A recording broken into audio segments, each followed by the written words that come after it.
Hi guys, இது நம்மளுடைய BTS Tamil army. Okay friends, எல்லாரும் எப்படி இருக்கீங்க? இன்னைக்கு நான் உங்களுக்காக பிடிஎஸ்லேருந்து என்ன கொண்டு வந்திருக்கேன் அப்படின்னா, பிடிஎஸோட ஆஃப் கேமரா ஸ்டோரி. அதாவது நிறைய விஷயங்கள் பிடிஎஸில் நடக்கும். க்யூட்டான, ஃபன்னியான, ஃபைட்டிங்கான நிறைய மூமெண்ட்ஸ் நடக்கும். அதெல்லாம் வந்து பார்த்திங்க அப்படின்னா கேமராவில் ரெஜிஸ்டர் ஆகாது. பட் நம்மளோட வாய்ஸ் வந்து பார்த்திங்க அப்படின்னா அவங்களோட லைவ் இன்டர்வியூ அப்படின்னு சொல்லிட்டு நிறைய இடத்துல அதை ஷேர் பண்ணிப்பாங்க. அதாவது எக்ஸாம்பிள் சொல்லணும் அப்படின்னா, நம்ம ஆர்எம்வியோட க்யூட்டான ஐஸ்கிரீம் ஸ்டோரி, நம்ம ஜின் வியோட கேரிங்கான பர்த்டே ஸ்டோரி, அதுக்கப்புறம் எல்லாருக்கும் தெரிஞ்ச நம்ம ஜேகே ஹோபியோட பனானா ஃபைட் ஸ்டோரி, இது மாதிரி நிறைய ஸ்டோரிஸ் இருக்குது பிடிஎஸில். ஸோ இன்றைக்கி நம்ம பார்க்க போகிறோம் நம்ம பாய் ஷேர் பண்ணிக்கிட்ட க்யூட்டான ஆஃப் கேமரா ஸ்டோரியை தான். ஸோ ஓகே, ஃபர்ஸ்ட் ஸ்டோரி என்ன பார்க்கலாம். நம்ம ஜின்னோட கேரிங் பர்த்டே ஸ்டோரி. இந்த ஸ்டோரி நான் சொன்னதுக்கு அப்புறம் வியோட ஃபேன்ஸ்லாம் வந்து பார்த்தீங்க அப்படின்னா, ஓ அங்கேயோ எவ்வளோ நல்லவர் அப்படின்னு சொல்லிட்டு பயங்கரமாக புகழ போகிறீங்க. Okay, back to video. இந்த ஸ்டோரி வந்து பார்த்தீங்க அப்படின்னா ஜின் தான் ஷேர் பண்ணிக்கிட்டாரு. இது வந்து அவரோட பர்த்டே லைவ்ல ஷேர் பண்ணிட்டாரு. 4/12/2020 இந்த பர்த்டே லைவ். இந்த லைவ்ல வந்து பார்த்தீங்க அப்படின்னா ஜின் என்ன சொல்லிட்டு இருக்காரு அப்படின்னா, அங்கேயோ ரொம்ப நல்லவன். எஸ், நேற்று நைட்டு நான் வந்து அதிகமாக ஒர்க் பண்ணிவிட்டு ரொம்ப டயர்டாகிடுச்சு. நான் தூங்கலாம் அப்படின்னு தான் போனேன். ஏன்னா எனக்கு சுத்தமாக முடியல, நான் ரொம்ப டயர்டாக இருந்தேன். பட் நான் தூங்கலை. நைட்டு 1 வரைக்கும் பார்த்தீங்க அப்படின்னா முழிச்சிக்கிட்டே இருந்தேன். ஏன்னா என்னோடய பர்த்டேக்காக நிறைய மெசேஜ் வரும் அப்படின்னு நான் நினச்சேன்.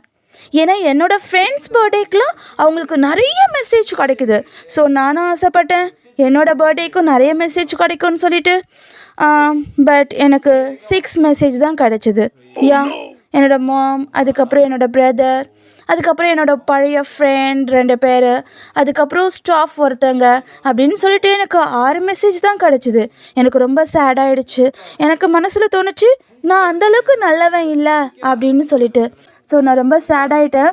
அதனால நான் என்னோடய பிடிஎஸ் மெம்பர்ஸ்க்கு கால் பண்ணேன். நான் அவங்கக்கிட்ட சொன்னேன், நான் நைட் 1 வரைக்கும் முழிச்சிட்டு இருந்தேன், எனக்கு யாருமே மெசேஜ் பண்ணலை, நான் வந்து அந்தளவுக்கு நல்ல பர்சன் இல்லை அப்படின்னு நினைக்கிறேன் அப்படின்னு சொன்னேன். அதுக்கப்புறம் நான் ஃபோனை வச்சுட்டேன். அதுக்கப்புறம் பார்த்தா எனக்கு நிறைய மெசேஜ் வந்திருந்தது, வீடியோ மெசேஜ்லாம் வந்திருந்தது. அதுக்கு காரணம் யார் அப்படின்னா தியாங்கியா வந்து பார்த்தீங்க அப்படின்னா என்னோட பர்த்டே இன்னைக்கு அப்படின்னு சொல்லிட்டு அவனோட எல்லா ஃப்ரெண்ட்ஸ்கிட்டும் ஃபோன் பண்ணி சொல்லியிருக்கான். அது மட்டும் கிடையாது, எனக்காக ஒரு வீடியோவை மேக் பண்ணி அனுப்ப சொல்லியிருக்கான். ஸோ அவனுடைய எல்லா ஃப்ரெண்ட்ஸும், அதுவும் குறிப்பாக ஆக்டர் பார்க் ஜின், இதுக்கப்புறம் நிறைய பேர் என்னால் சொல்ல முடியாது, நிறைய பேர் எனக்கு நிறைய மெசேஜ் அனுப்பிச்சிருந்தாங்க. அந்த மெசேஜில் சொல்லியிருந்தாங்க, ஜின்யோங் ஹாப்பி பர்த்டே, எங்கள் எல்லாருக்கும் உன்னை ரொம்ப பிடிக்கும் அப்படின்னாங்க. எனக்கு இது ரொம்ப டச்சிங்காக இருந்தது. அதுக்கப்புறம் திருப்பியும் தியோங்கியா ஃபோன் பண்ணான்.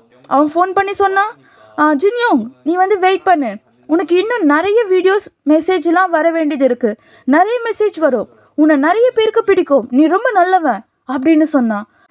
இதை நான் என் லைஃப்லாம் முழுக்க மறக்கவே முடியாது. தியாங்கியா ரொம்ப நல்லவன். Wow, so cute friend. நம்மளோட பர்த்டேவும் இருக்கு. 12 ஆரம்பிக்குது, 12:05 பர்த்டே முடிஞ்சு போயிடுது. இப்போல்லாம் அப்படி தான். இருந்தாலும் தியாங்கியா மாதிரி ஒரு ஃப்ரெண்டு வேணும் நம்ம எல்லாருக்கும் இல்லை? Wow, super friend, good job தியாங்கியா. ஓகே, நெக்ஸ்ட் ஸ்டோரி பார்க்கலாமா? இந்த ஸ்டோரி வந்து பார்த்தீங்க அப்படின்னா ஜின் ஆரமால எந்த அளவுக்கு காண்டா இருக்காரு அப்படின்றத ஷேர் பண்ண ஸ்டோரி. இது வந்து பார்த்தீங்க அப்படின்னா ஈட் ஜின்.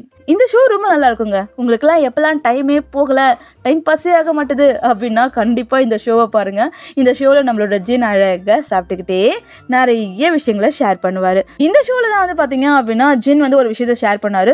எந்த அளவுக்கு வந்து நம்ம ஆரம் வந்து ஜின்னை காண்டேத்திருக்காரு அப்படின்னு சொல்லிட்டு. இந்த லைவ்ல நம்ம ஜின் என்ன சொல்லிட்டு இருக்காரு அப்படின்னா, ராமான் வந்து பார்த்தீங்க அப்படின்னா நிறைய ஃபோன் யூஸ் பண்ணுறான். அதாவது முன்னாடிலாம் நம்மளோட ஆரமை ரேம் மாஸ்டர் அப்படின்னு சொல்லுவாங்க. அதை தான் இங்கே ஜின் சொல்லிட்டு இருக்காரு. ராமான் வந்து பார்த்தீங்க அப்படின்னா நிறைய ஃபோன் யூஸ் பண்ணுறான். சாப்பிடும் போது கூட ஃபோன் யூஸ் பண்ணிக்கிட்டே இருக்கான். நாங்கள் 2 பேரும் சாப்பிட்டுட்டு இருந்தோம், அப்பயும் அவன் ஃபோன் யூஸ் பண்ணிகிட்டே இருந்தான். நான் இதை ரொம்ப சீரியஸாக எடுத்துக்கிட்டேன். எஸ், நானே ஸ்ட்ரெயிட்டாக கேட்டுடலாம் அப்படின்னு சொல்லிட்டு நான் ஆரம்பிக்கிட்ட கேட்டேன், ஆரம் நம்ம 2 பேரும் ஏன் சாப்பிடும் போது பேசக்கூடாது, நம்ம பேசுறதுனால நம்மளோட பாண்டிங் இன்னும் நல்லா ஆகும் அப்படின்னு கேட்டேன். அதுக்கு அவன் ஃபோனை நோண்டிக்கிட்டே சொன்னான், ஓகே ஜின். அதுக்கப்புறம் அவன் ஃபோனை கீழே வச்சுட்டான். அதுக்கப்புறம் எதுவுமே பேசலை, நானும் எதுவும் பேசலாம். சரி ஓகே, நானே பேசலாம் அப்படின்னு சொல்லிட்டு நம்ம கோக் ஆர்டர் பண்ணலாமா அப்படின்னு கேட்டேன். அதுக்கு அவன் சொன்னான், ஓகே. சரி ஓகேன்னு சொல்லிட்டு நானே கோக் ஆர்டர் பண்ணேன். அதை நானே சர்வும் பண்ணேன். அதுக்கப்புறம் கொஞ்ச நேரம் அப்படியே அமைதியாக இருந்தான், எதுவுமே பேசலை. சரி ஓகே நானே ஆரம்பிக்கலாம் அப்படின்னு நினச்சேன். நான் அவன்கிட்ட கேட்டேன், ஓகே லைஃப்லாம் எப்படி போகுது அப்படின்னு சொல்லிட்டு. அதுக்கு அவன் கேட்டான், நம்ம 2 பேரும் ஒன்றா தான் இருக்கோம் அப்படின்ட்டு. நான் சொன்னேன், நான் கேட்குறேன் அப்படின்ட்டு. அதுக்கப்புறம் ஓகே ஓகே நீ ஃபோனை யூஸ் பண்ணு அப்படின்னு சொல்லிட்டேன். ஏன்னா எனக்கு ஃபேக்காக பேசுறது சுத்தமாக பிடிக்காது. ரேமன் ரொம்ப ஃபோன் யூஸ் பண்ணுறான். ஓ ஜின், உங்களோட நிலைமை புரியுது. எஸ், ஒரு தட்டை பாஸ் பண்ணு அப்படின்னா கூட பாஸ் பண்ணாமல் ஃபோனையே பார்த்துட்டு இருப்பாங்க. எனக்கு புரியுது. Too bad. எத்தனை பேர் ஆரம் மாதிரி இருக்கீங்க? Okay okay next. இந்த ஸ்டோரி வந்து பார்த்தீங்க அப்படின்னா ஆர்எம்வியோட க்யூட்டான ஐஸ்கிரீம் ஸ்டோரி. இந்த ஸ்டோரி டெபியூ ஆகிறதுக்கெலாம் முன்னாடி நடந்தது அப்படின்னு சொல்லி ஆரம் நிறைய இடத்துல சொல்லியிருக்காரு இந்த ஸ்டோரியை பற்றி. இந்த இடத்துலையும் ஆரம் அதை பற்றி தான் சொல்லிட்டு இருக்காரு. உனக்கு ஞாபகம் இருக்கா ஐஸ்கிரீம் ஸ்டோரி? எனக்கு மறக்கவே முடியாது, நல்ல ஞாபகம் இருக்குது. நாங்கள் 2 பேரும் ஐஸ்கிரீம் சாப்பிட போனோம், யாருக்கும் சொல்லாமல். எஸ், நாங்கள் நைட்டு யாருக்கும் சொல்லாமல் ஐஸ்கிரீம் சாப்பிட்லாம் அப்படின்னு சொல்லி போயிருந்தோம். அப்போ பார்த்தா திடீர்னு பின்னாடி ஒரு black colour van. Oh no no no way, அது வந்து நம்மளோட ஏஜென்ட்டாக இருக்கக்கூடாது அப்படின்னு சொல்லிக்கிட்டே இருந்தேன். அதுக்கப்புறம் நான் என்னோட சாப்பிட்டுட்டு இருந்த ஐஸ்கிரீமை தூக்கி என்னோட பேக்கெட்டில் வச்சுக்கிட்டேன். அப்போது அந்த வேன் வந்து நின்றது, எங்களை பார்த்து கேட்டுச்சு, நீங்கள் 2 பேரும் இங்கே என்ன பண்ணிகிட்ருக்கீங்க அப்படின்னு சொல்லிட்டு. அதுக்கு நான் சொன்னேன், இல்லை சும்மா நாங்கள் வீட்டுக்கு போயிட்டுருக்கோம் அப்படின்னு சொன்னேன். அப்புறம் அந்த வேன் போயிடுச்சு. அதுக்கப்புறம் நான் அந்த ஐஸ்கிரீம் எடுத்து சாப்பிட்டேன்ல. எஸ், நீ அந்த ஐஸ்கிரீம் எடுத்து சாப்பிட்ட. அதுக்கப்புறம் நான் அந்த ஐஸ்கிரீம் எடுத்து சாப்பிட்டேன். அதுக்கப்புறம் ஏஜென்ட்டில் பயங்கரமாக திட்டினாங்க. ஒரு நிமிஷம் ஆரம், நீங்கள் உங்கள் பேக்கெட்டில் வச்சுருந்த ஐஸ்கிரீம் எடுத்து சாப்பிட்டீங்க.